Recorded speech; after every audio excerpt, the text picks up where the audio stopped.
কবি শঙ্খ ঘোষের বিকেল বেলা। সারাদিনের পর অবসন্ন হয়ে ঘুমিয়ে পড়েছি আজ বিকেল বেলায়, আর স্বপ্ন দেখছি যে স্বপ্ন দেখার কোনো কথা ছিল না আমার।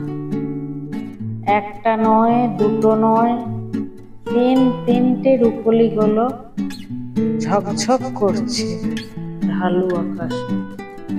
তার নিঃশ্বাস যত দূর পৌঁছয় তত দূরে টলে পড়ছে মানুষ। সবার মুখটাই থমথমে।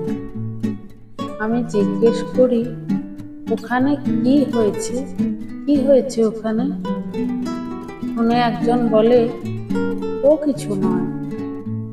মা বলল, জলের রঙে আগুন।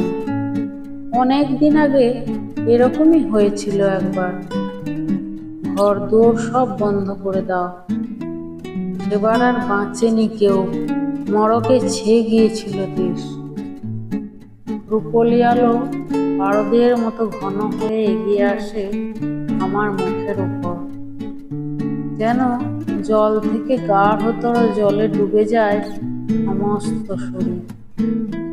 কাগজের তৈরি আমার ভাইয়ের মুখ ঝুলে পড়ে কার্নিশ থেকে বাইরের হাওয়ায়, আর দেখতে দেখতে অবেলার ঘুম ভেঙে যায়। দু চোখ